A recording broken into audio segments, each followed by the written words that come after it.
Bismillahirrahmanirrahim. Elhamdülillahi vahdah. Vessalatu vesselamu ala men la nebiyye ba'dah. Ve ala alihi ve sahbihi ecma'in. Allahumma allimna ma yenfa'una. Ve enfa'na bima allamtana. Ve zidna ilmen nafi'an. Hurmatly okuwçular, biz Muhtasarul Kuduri atlı kitapten sabagыбызды ulantуудабыз. Ötken sabagыбызda Şarika kitabından akırına çıktık. Bugünkü sabagыбыз mudaraba tuuralı bolmokçu. Jaratkan Allah'ım bugünkü sabagыбызды jеңил kılıp, ары biribizdi okugan nersebиz menen amal kıluvçulardan kılıp, jana başkalarga dagın jetkilүүчүлөрдөн kılsın. Amin ya rabbal alamin. Bismillahirrahmanirrahim. Kitabul mudarabati. Bul kitap mudaraba tuuralı. Bul kitaptin eýsi şarikanın dagın başka bir türü tuuralı bayandamakçı. Al şarikanın başka türü, partner bolup işleştin başka türü muzaraba dep atalat. Mudaraba degen sözdün özünün leksikalık jana terminologiyalık manisi var. Mudaraba degen söz bu leksikalık jaktan alıp karaganda ad-darbu fil arz degen sözdün alıngan. Başkaça aytkanda sapar kılуу degen manisi var. Bul turalı Allah Taala ıyık Kur'an-ı Kerim'de mintip aytkan. A'udhu billahi mineşşeytanirracim. Ve âkharûne yadribûne fil ardı yebtagûne min fadlillah. Başkaları Allah'tın rızkısını talap kılуу maksatında jer betinde emne kılat? Sapar kılışat deydi. Mına uşul ayatta yadribûne degen söz sapar degen manini tuyuntkan. Emi bul tür kelişimde emne sebepten mudaraba dep atalıp kaldı. Ankeni oşol mudarib, muzarabaga akça algan kişi,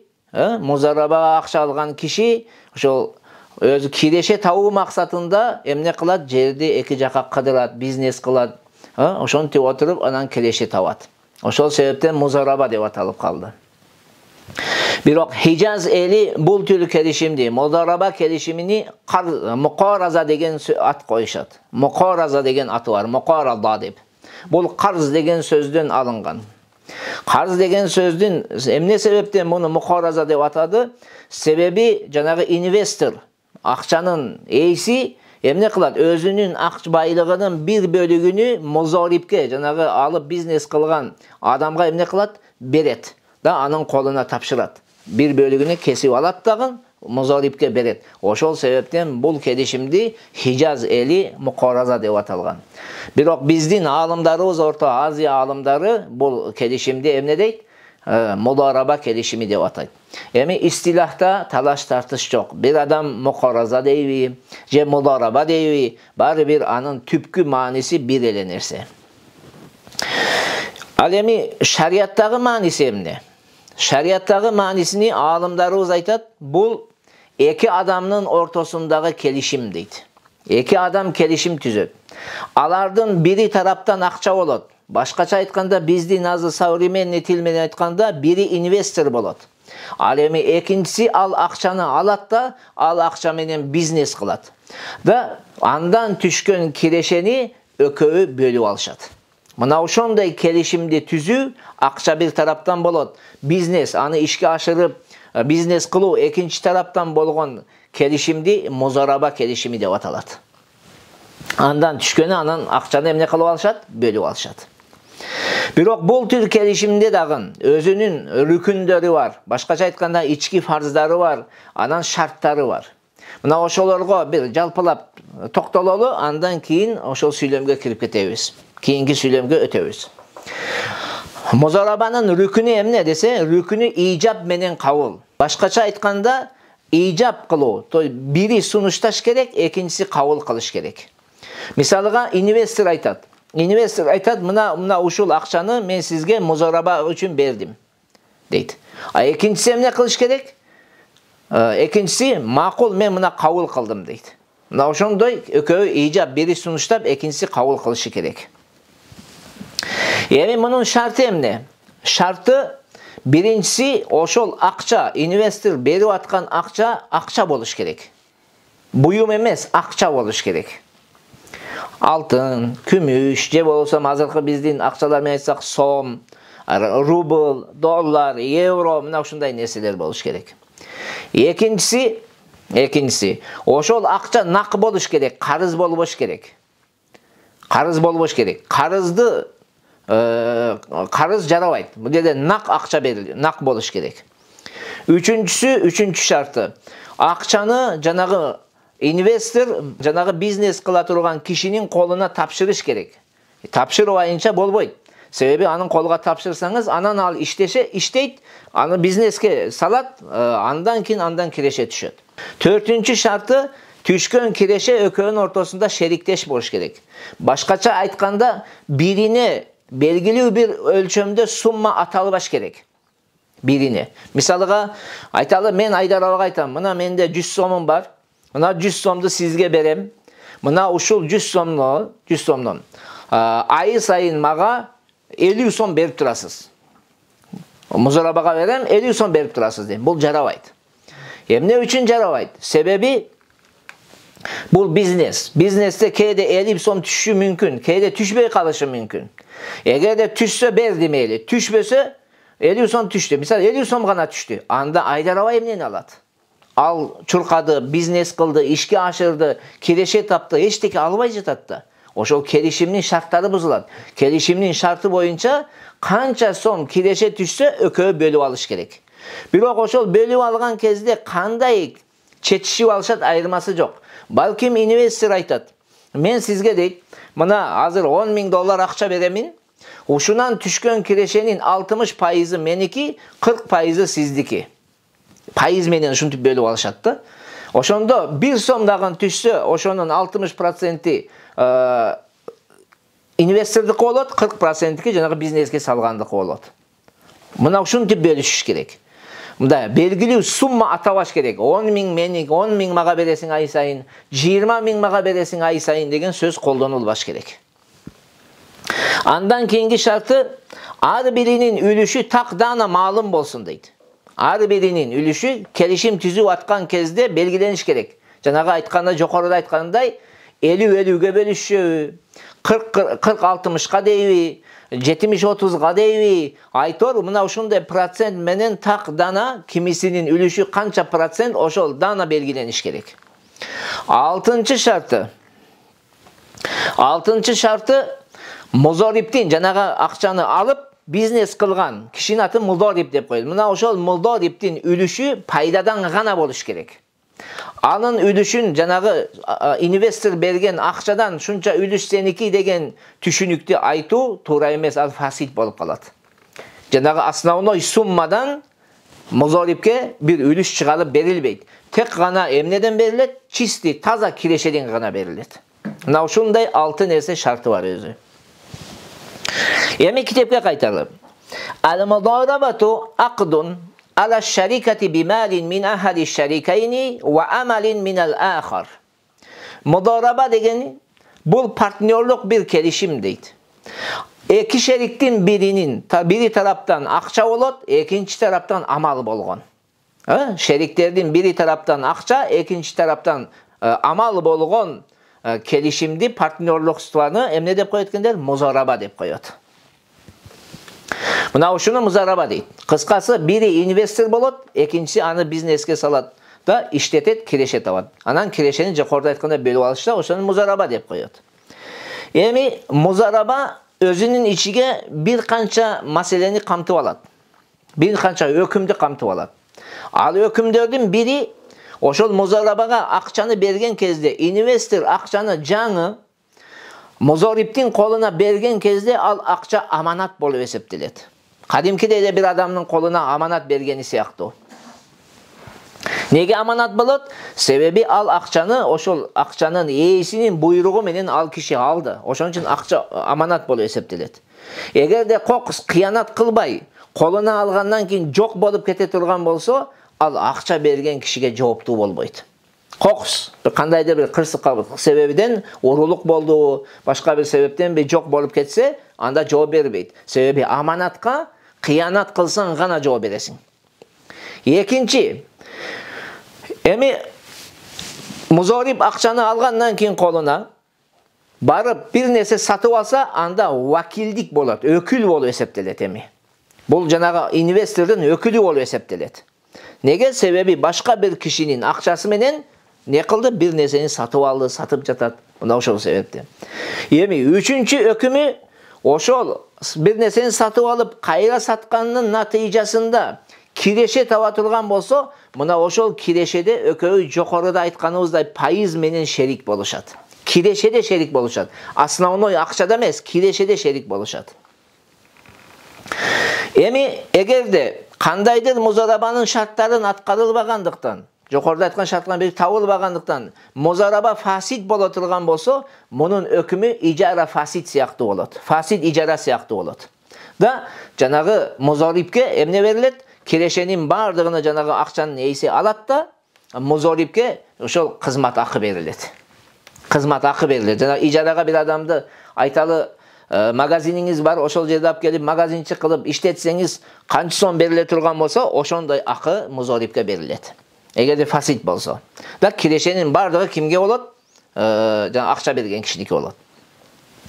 Эгерде музарип акчанын инвестордун буйругуна каршы амал жасаса, ал бир нерсеге буйурду, бир жерге чектеп, ушундай өздөрү бир шарттарды койду, ошол шерттен чыгып бул каршылык көрсөтө турган болсо, ал тоногон сыяктуу болот. Как будто бул жанагы кишинин инвестордун акчасын тоноп алгандай болот. Андыктан ал акчага бул жооптуу болот.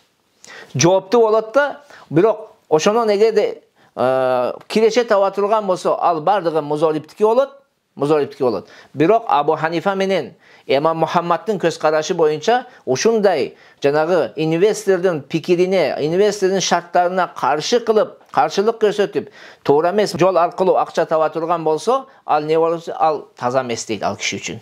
Таза эмес. Аны пайдаланбаганы туура оң болот дейт. Бирок Имам Абу Юсуф рахматуллахи алейхи айтат, "Ятибу алейх", адал болот дейт. ولا تصح المضاربة إلا بالمال الذي بينا أن الشركة تصح به. Kitaptın yazıcısı mintip aytып атат. Mudaraba şarika temasında biz durus bolot dep bayandagan akça menen gana durus bolot deyt. Başkaça aytkanda mudaraba şarika kelişimi kanday nerse menen durus bolso partnerство. Mudaraba dagın oşol nerse menen durus bolot. Al emnede? Dirham boluş gerek, dinar boluş gerek ele.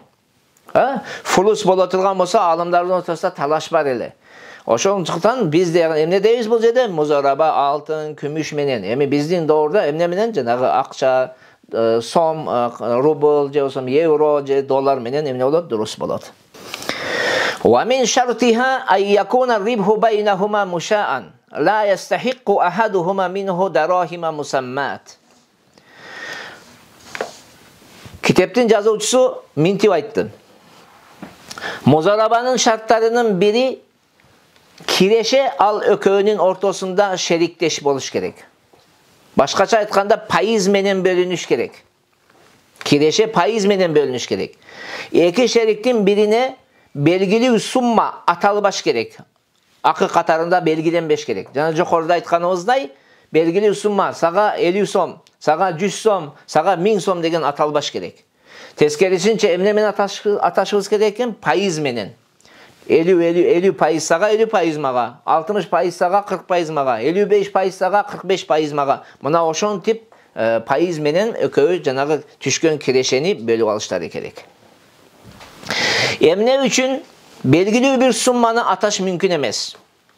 Себеби эгерде биз белгилүү сумманы атай турган болсок, бул шариканы, партнерствону жоюп коет. Неге? Жокоруда айтканымдай, o kireşe түшпөй калышы мүмкүн. Же kireşe түшө турган болсо, ошол белгиленген 50 сом деген ошол 50 сом гана түшүп калышы мүмкүн. Андан ашыра түшпөшү мүмкүн. Анда музариб эмнени алат? Музариб эчтеке албай калат. Ошонун бардыгын эле инвестор алып коет да, бул киши жөн эле эки жака чуркап иштеген болуп калат. Мына ошондуктан биз пайыз менен атай турган болсоңуз, ар бир адам ошол түшкөн кирешеден бир бөлүгүнү эмне кылат? Өзүнө алат. Ошондуктан алымдарыбыз мынтип айтат. Эгерде кандайдыр бир адамдар музараба келишимин түздү да, түзгөн кезде белгилүү сумма атады. Мисалга айтты.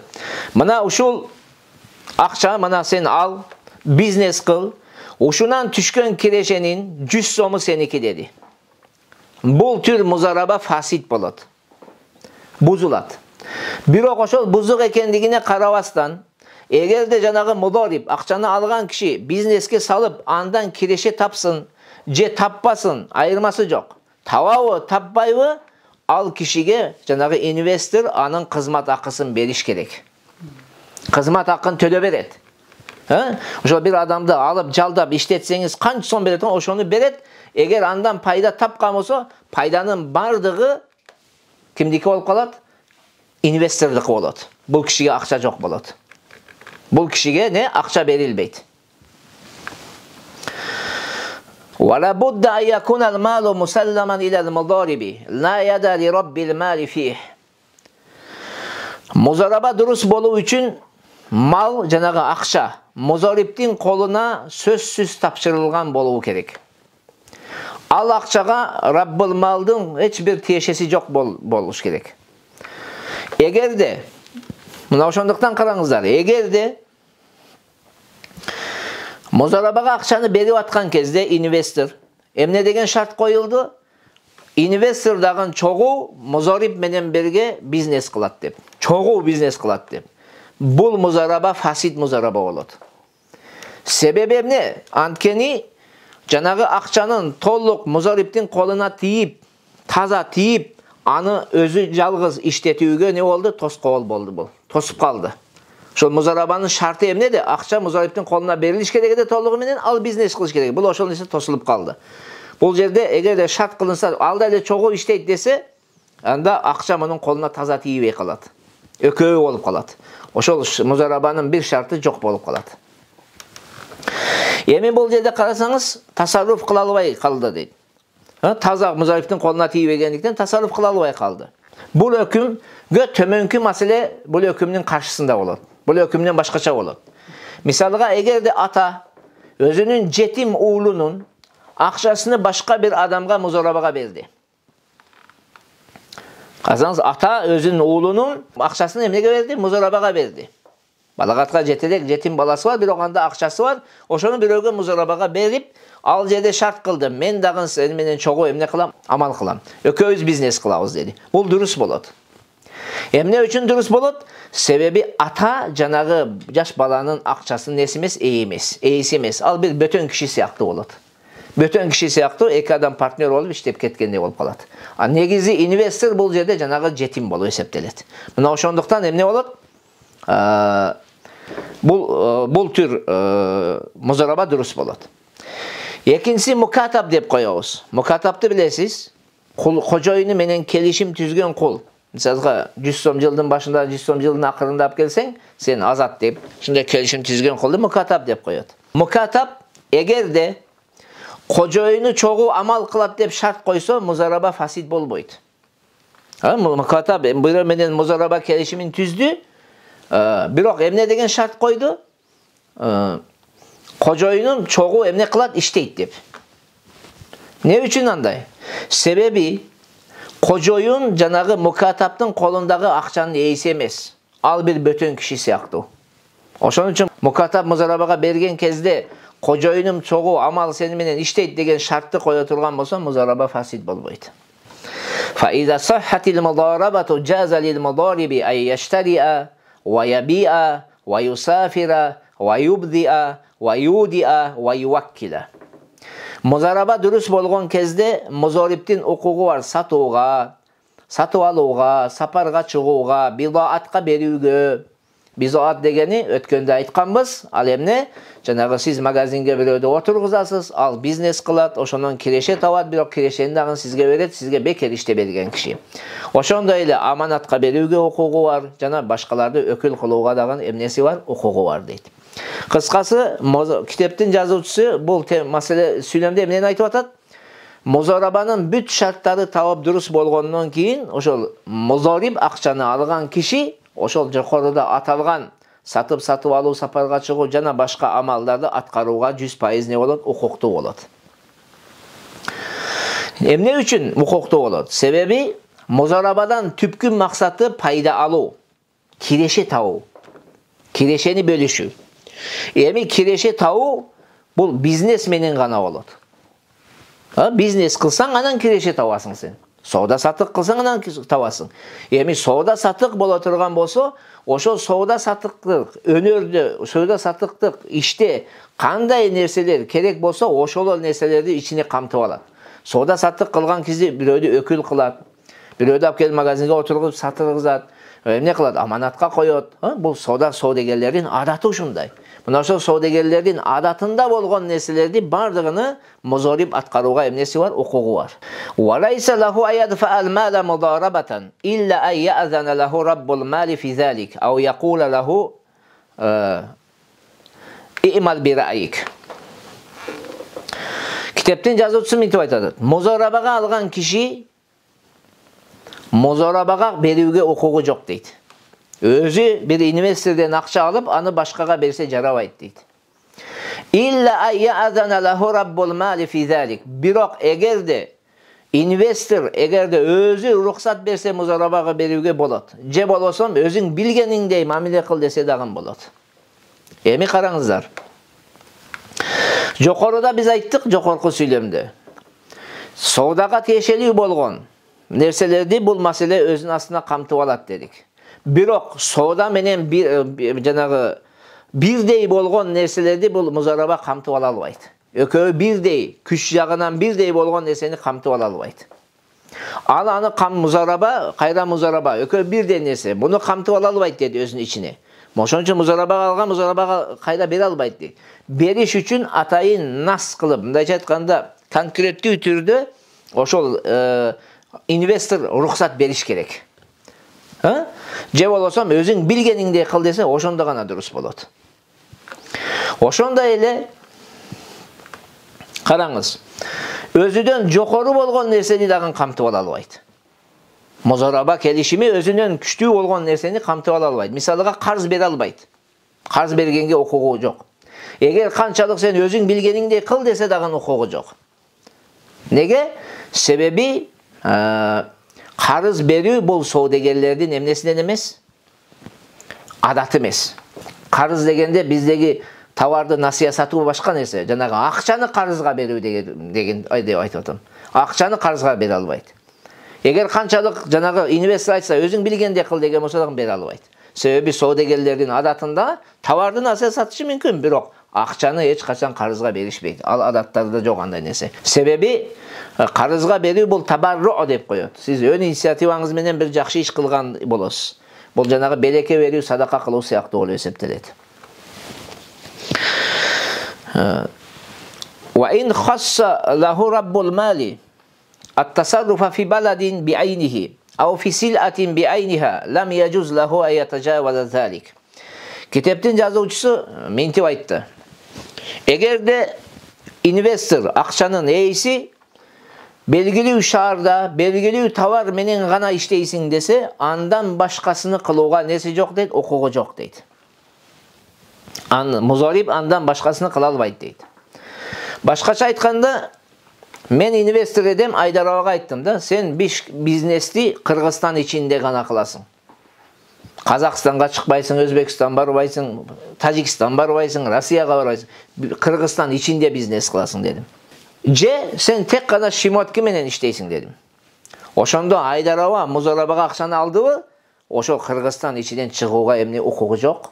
Же болсом жанагы белгилүү товарды айткан болсом, ошонун башкасы менен бизнес кылууга эмнеси жок, укугу жок дейт. Себеби музараба бул вакил кылуу. Вакил кылуу болгондон кийин таксис кылуу, чектөөгө не болот? Чектесе болот да. وكذلك إذا وقت للمضاربة مدة معلومة بعينها جاز وبطل العقد بمضيها. Ошол сыяктуу эле эгерде музараба үчүн белгилүү бир убакыты чектелген болсо, маалым бир убакытка чектелген болсо, болот. Андай чектеген дагы болот. Ошол мөөнөт өтүү менен музараба келишими не болот? Батыл болуп жоюлат дейт. Жокоруда айтканыбыздай, музарабага берүү бул өкүл кылуу. Андыктан ошол өкүл кылган адам бир белгилүү убакытка эмнеси бар? Чектегенге эмнеси бар? Укугу бар. Ошон үчүн мөөнөткө чектеди, ошол мөөнөттүн ичинде музараба кыласыз. Мөөнөт өткөндөн кийин музараба эмне болот? Токтойт. وَلَيْسَ لِلْمُضَارِبِ أَنْ يَشْتَرِيَ أَبَ رَبِّ الْمَالِ وَلَا إِبْنَهُ وَلَا مَنْ يَأْتِقُ عَلَيْهِ. Kitaptın yazuvчысы mintip aytып атат. Muzarabaga akça algan kişi akçanın eğisinin, investorдун atası egerde kul bolsa ataсын satıp alууга, oşo investorдун uğulun satıp alууga, je investorдун mahram tuğanın satıp alууga emnesi jok, ukuğu jok deydi. Андай болбойт. Рухсат берилбейт буга. Je болсо bir ант ичкенде мына ушул кулду эгер мен сатып алсам ушул азат деген болсо, ошол кулду дагы сатып алууга укугу жок. Неге? Эмне себептен инвестордун атасын сатып ала албайт, уулун сатып ала албайт, аны жакын туугандарын сатып ала албайт. Себеби музараба дегени бул ошол бизнестен киреше түшүү үчүн не кылынган, келишим түзүлгөн бир партнерствонун бир түрү бул. Кайсыл нерседе киреше түшө турган болсо, ошого уруксат берген жанагы инвестор. Ошону кылууга уруксат берген. Эми качан киреше түшөт? Бул кайра эмне кылуу менен сатып алып, сатуу менен эмне болот? Киреше түшөт. Эгерде бул киши музариб жанагы инвестордун атасын сатып алса, болду, бул жанагы акчанын эйисинин инвестордун мүлкүнө кирип азат болуп кетет дагы, аны кайра сатууга укугу калбай калат. Анда киреше түшпөй калат. Музарабанын негизги максаты иш жүзүнө ашпай калат. Ошол себептен сатып алганга укугу жок.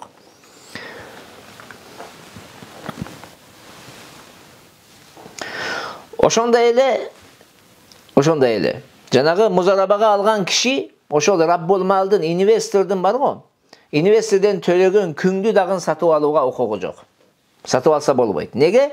Себеби аны сатып алса, ал жанагы инвестордун мүлкүнө кирипте, ал умми валат болот. Кожоюндан төлөгөн күң болуп эсептелет. Кожоюндан төлөгөн күң болду, аны сатканга укугу калбай калат. Укугу калбады, бизнес жүрбөй калат, токтоп калат, киреше түшпөй калат. Кайра эле жана жокоруда айтканыбыздай, музараба келишиминин талаптарына ылайык келбей калат. Ошол сыяктуу эле арам өлгөн малдын ашатылбаган терисин сатып алууга укугу жок. Себеби буларды дагы сатып алуудан киреше түшпөй калат, аны кайтарып бериш керек болуп калат. Эгерде ошондой кыла турган болсо, акча жөн эле жок болуп кеткендиктен бул не болот? Ламина төлөп бериш керек болуп калат. فَإِنْ اِشْتَرَوْهُمْ كَانَ مُشْتَرِيًا لِنَفْسِهِ دُونَ الْمُضَارَبَةِ. Mına ошондуктан эгерде музариб, акчаны алган киши жанагы жокоруда аталгандарды сатып алса, бул өзүнө сатып алган болот. Өзүнө сатып алган болот. Музараба үчүн сатып алган болуп эсептелбейт. Өзү үчүн сатып алган. Жана чиста жанагы инвестордун атасын же уулун же анын колун өзүнө сатып алган болуп эсептелет.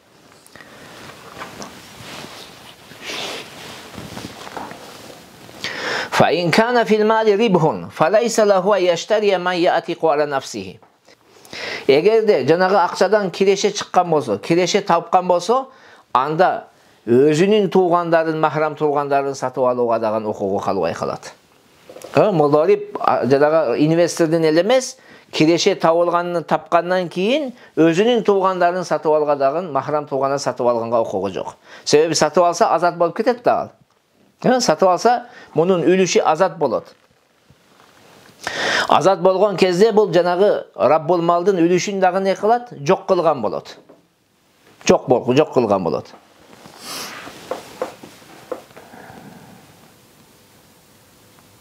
Неге жок кылган болот? Себеби сата албай калат да. Азат болуп кетти, сен аны сата албай каласың да. Сен музариб сатып алды, анын үлүшү азат болду, тигинин үлүшү дагы текке кетти. Себеби ага булар иште берет да. Ага барат да иштейт да, анын үлүшүн төлөп коет. Мисалга айталы, кирешеден 100 сом киреше бар эле. 50 сому меники, 50 сому инвестордук эле дейли. Ошондо мен өзүмдүн жакын тууганымды сатып алдым, азат болду. Менин 50 сом азабы, андан 50 сом. 100 сомго сатып алдык деп коелу. Мен 50 сом, ал 50 сом. Ошондо мен 50 сом азат болот. Аныкы дагы не болот? Азат болот дагы. Тиги менин тууганым ага иштейт да, эмне кылат? Төлөп берет жанагы 50 сомду. Ошентип отуруп, жанагы Раббул малдын жанагы бизнес кылып таба турган кирешесини не кылып коебуз, бузуп койгон болуп эсептелет. Мына ошондуктан ушундай сатып алуусу дагы дурус эмес. Фаин иштарохум ламина малал мударабати. Бирок эгерде ошого карабастан сатып ала турган болсо, ошол музараба акчасына жооптуу болот, төлөп бериши керек болуп калат. Себеби ал өзүнө сатып алгандай болот дагы, музараба келишими үчүн канча акча неме болгон болсо, ошону төлөп бериши керек болуп калат. Фаин лам якун фил мали рибхун жаза ай яштарияхум. Ал эми эгерде жанагы музараба акчасына киреше табылша элек болсо, эч нерсе киреше түшө элек болсо, анда музариб өзүнүн жакын туугандарын сатып алса болот. Махрам туугандарын сатып алса болот. Неге?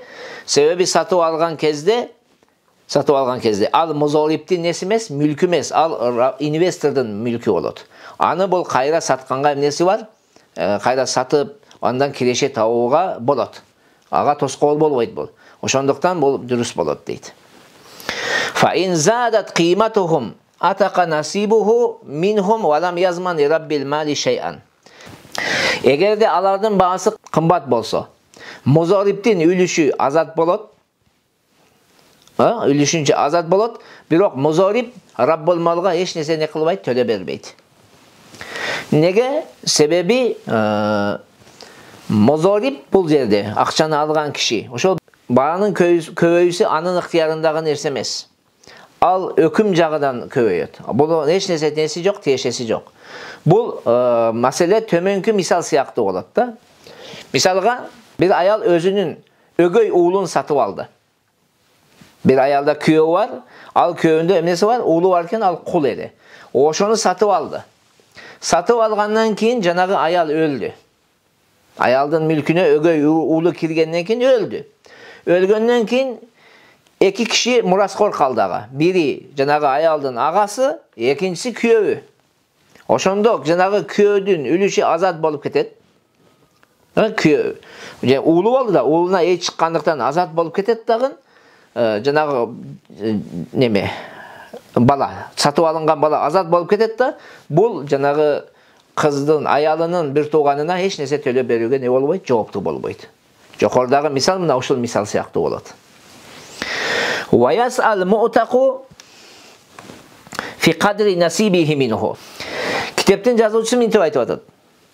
Жанагы азат болгон кул investorдун үлүшүнүн өлчөмүнө не кылат? Үлүшүнө иште берет дейт. Башкача айтканда, жана айтпадыкпы? Музариб төлө бербейт дедик. Музариб жооптуу болбойт дедик. Андай боло турган болсо, жөн эле инвестордун акчасы текке кетет да. Эч ким төлөбөсө кандай болот ал? Бекерлердин акчасы күйөбү? Жок, бекерлердин акчасы күйбөйт. Жанагы азат болгон кул, жанагы музарибдин тууганы барат да иштеп, анын үлүшүн не кылат? Анын акысын төлөп берет. Анын акысы эмнеде? Баянгы основной суммадагы, анан киреше түшкөн болсо, ошо кирешени дагы төлөп берет. Экөө теңин төлөп бериш керек болуп калат. Мына ушул жерде токтотолу. Жараткан Аллахым бардыгыбызга пайдалуу илим берсин. Аллахым бардыгыбызды эки дүйнөдө бактылуу кылсын. Ассаламу алейкум ва рахматуллахи ва баракатух.